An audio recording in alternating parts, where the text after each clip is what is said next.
I understand what you're saying, Jimmy, but at the same time, I totally would tell people to. I mean, you have to vote for Hillary because of how terrible Trump is. I mean, that's the bottom No. line, and that's just the like. Unfortunately, I have to say this: if Joe Biden's the nominee, you have to vote for Joe Biden over Trump. So there you are. You're saying that Obama is saying one thing but intending to do another. And that's what I'm saying about you, David. I'm saying you're saying one thing but you're intending to do another. Obama played them, essentially. Yes. I mean, he pretended to be somebody that he wasn't to campaign because he was smart enough to know that he can win as a progressive. But then when it came to actually enacting policy, he can then just be conservative and nobody can say anything. You're saying that we need progressives, and yet you're telling us in a general election to vote for neoliberals. Obama is very intelligent. He knew what he was doing the entire time. And I think that's a hard pill to swallow at times for people to really grasp that fact that he played a fake progressive. Hasn't been any leverage because you can complain and object to all sorts of things, but at the end of the day, politicians know that you're going to give them your undying and unconditional support because the other side is just mildly worse. What you're doing is you're ensuring that you will be ignored. That was 10 years ago, and he was saying that about the Democratic voters.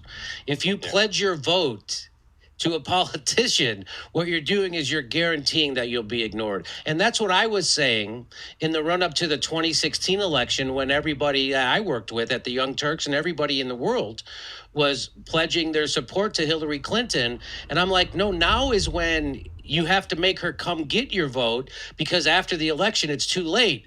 I remember at the Young Turks, Jen's idea was we're going to fight her on day one. In fact, they were going to go protest her on the night of the election at her hotel in New York, but she didn't win. So my whole point is exactly what Glenn Greenwald said 10 years ago, that if we pledge our support to this party, we're going to keep, you have no leverage. What do you say to that? I understand what you're saying, Jimmy, but at the same time, I totally would tell people to. I mean, you have to vote for Hillary because of how terrible Trump is. I mean, that's the bottom line, and that's just the like. Unfortunately, I have to say this: if Joe Biden's the nominee, you have to vote for Joe Biden over Trump. I mean, this is a guy who is essentially a fascist. I mean, you cannot allow President Trump to continue being president. I mean, which is why we have to get to impeachment, because there is no reason not to impeach this guy. If anybody else did what Trump did, they would be in jail. Trump derangement syndrome, as propagated by the DNC establishment, along with Russia baiting and all of that, is a clear sign of a sheepdog, a professional sheepdog. So the idea. So let's before we get to impeachment, let's stay on. Yeah. So you disagree with Glenn Greenwald? You think you should pledge support, and that's a winning strategy? Well, I think he's saying in terms of pledging support. I mean, how do you? Here, let me play it again. Let me just play it again, and then we'll talk. Hasn't been any leverage because you can complain and object to all sorts of things, but at the end of the day, politicians know that you're going to give them your undying and unconditional support because the other side is just mildly worse. What you're doing is you're ensuring that you will be ignored. I mean, that's the strategy that that's 10 fucking years ago. But it's not just about voting, it's about building movements. I mean, if there is no... And that's where the sheepdog really reveals himself. Because building a movement of fresh, young energy and then co-opting them into an evil party just adds more meat for the two-headed snake to feast upon. Which brings me to my larger point. David Doel is controlled opposition. This article will save the best point for last. David Doel is controlled opposition. As a placeholder/teaser, suffice it to say that our future ability to know if our fave lefty pundits are secretly working for the oligarchy will be key in resisting the narrative matrix and making it possible for populism to oust neoliberalism, thus making the world safe for democracy. To make this case against David Doel, I first need to make the case that politically savvy suburban voters are in cahoots with party insiders. Eventually, you'll see why I'm making this point. I need to show that David is working directly to influence the comfy suburban voters. The most politically astute and affluent of the comfortable suburban voters, e.g. those who preferred Elizabeth Warren and or Pete Buttigieg in the pre-Super Tuesday stages of the 2020 Democratic primaries, Crystal Ball calls them wine track voters, are aware of both parties' tradition of shutting out insurgent populists. Comfy suburbanites in both parties have learned that maintaining the status quo not only helps plutocrats, it also helps them. For that reason, comfy suburbanites in both parties would much rather continue to put up with Trump's neo-fascist version of neoliberalism than face the potential threat of a Bernie Sanders presidency. Left-wingers who want to achieve more for poor and working-class people than mere lip service and woke signaling have been shut out of the DNC over most of the last 100 years. This unholy alliance between affluent voters and party insiders has been going on for a long time and is the reason left populists likely will never amass enough leverage to nominate a populist presidential candidate, at least no one who will actually bring hope and change in a Democratic presidential primary. The best they can hope for is to be able to cause the Democrats to lose by withholding their votes from the supposed lesser evil Democratic candidates. And frankly, despite their protestations, it doesn't bother the affluent Dems all that much when they lose. If you can't see it, there's a picture here of a snake with two heads. One head is labeled Democrats, the other is labeled Republicans. Any questions? Don't be fooled. Our government duopoly is a two-headed snake that doesn't actually mind if one head has to take turns with the other head. It's all part of the game. But the snake knows that it can never allow a true populist to win, and that includes down-ballot populists, because then the populist movement behind the populist candidate might succeed in chopping both heads off of the snake, and we the people might actually be rid of the snake once and for all. The affluent suburban Democrats know very well how it works. They know that they are supposed to take turns with the affluent suburban Republicans in bragging that their team currently possesses the trophy. They all know that both teams are really just one team, and the real losers are those who do the actual work in society, providing them with what they need and desire. That's why both parties work so hard to keep grubby populist insurgents out of power, and why the party insiders and the affluent voters work so handily together to make it all happen.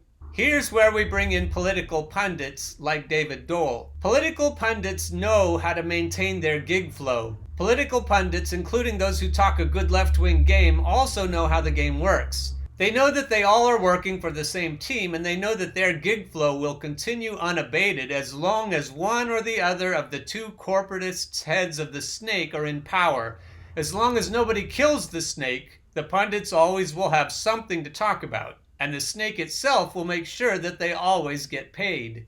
So let's assume for a moment that you are reading this because you are hopeful that regular working people will rise up and the snake someday will die and we finally will end up with a government that represents us.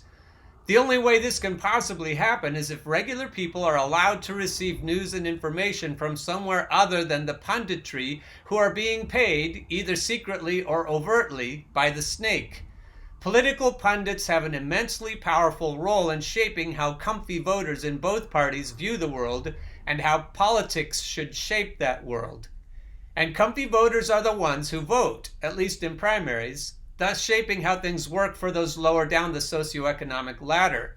Control the comfy voters and you control the entire system.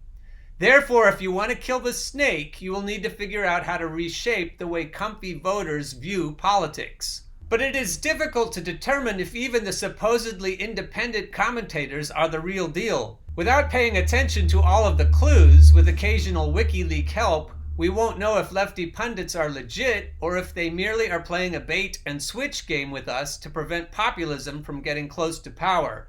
Such tactics are wielded by those Vladimir Lenin would label controlled opposition.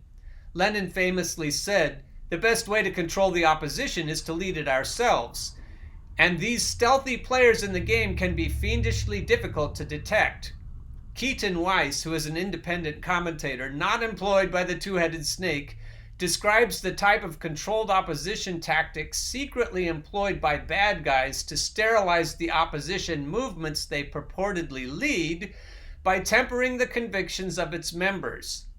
An example of this would be Gabriel Riquetti, Count of Mirabeau, who during the French Revolution established himself as a key revolutionary leader while at the same time supporting a more moderate vision of constitutional monarchy. It was discovered after his death that he was actually being paid by King Louis XVI the entire time. In both the 2016 and 2020 DNC primary process, we have noticed that some lefty pundits have behaved in ways that are difficult to understand unless one considers the possibility that they are functioning as controlled opposition. This is from the article, When Should We Require Political Commentators to Show Their Tax Returns? A case in point for me was when Cenk Uygur consistently noted all of the glaring deficiencies in Hillary Clinton over the months leading up to the 2016 US primaries, but then urged us all to vote for her in the general election after the establishment DNC cheated Bernie Sanders.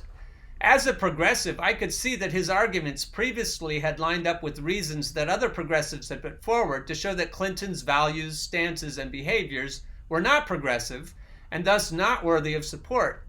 He also was able to make the case over time that corrupt Democrats and corrupt Republicans all answered to the same plutocratic owners. He had been an ardent critic of Wall Street crookery and had shown how complicit Clinton had been in that same crookery. But as it turns out, Uygur's The Young Turks, TYT, has had business dealings with Jeffrey Katzenberg, DreamWorks, a staunch Hillary Clinton supporter and donor. $20 million has been raised for TYT in a joint venture headed by Katzenberg. Had I known this, I would have been less surprised when Cenk switched direction in midstream last election cycle. The Jimmy Dore show yesterday featured a clip of a conversation with David Doel that I showed you a few minutes ago, discussing why all Bernie Sanders supporters last time were obligated to vote for Hillary in the general election and why this time they should vote for Joe Biden because, Trump! Mehdi Hassan takes a similar position, and we've talked about him in previous shows.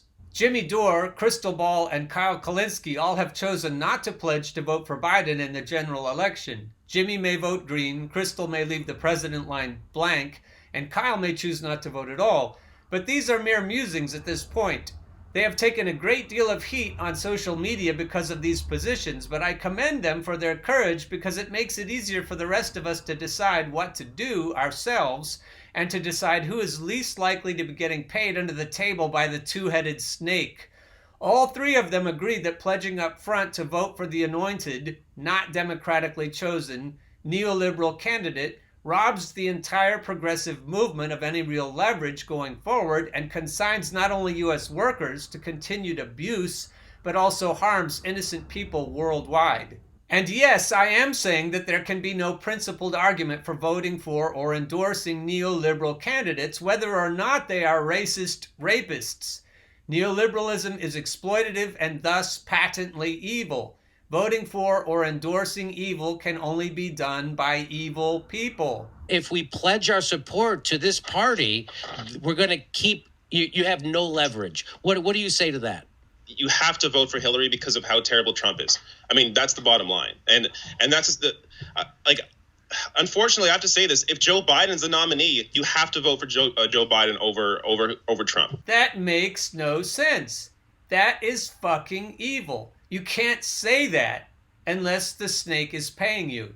When it comes to Jimmy, Crystal, and Kyle, I hate to see their principled stance impugned by those I consider to be traitors and thieves.